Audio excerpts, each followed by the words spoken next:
Ja, spet nazaj. Mi smo marca leta 2005 izdali našo prvo kompilacijo Besede za 800.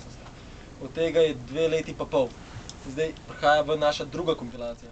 In razlika je ogromna. Kot prvo je več izvajalcev, več komadov, posnete z dosti boljšo opremo, več znanja v produkciji, več znanja v miksu, več znanja v rapu, več znanja v flowu, pač v vsemu.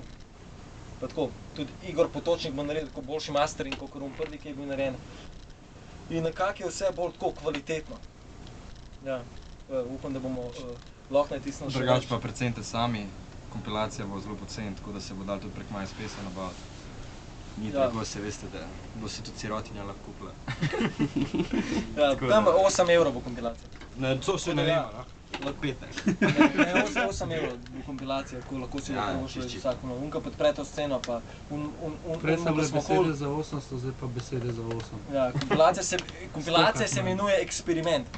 Kako že? Reaktivna komplikacija. To je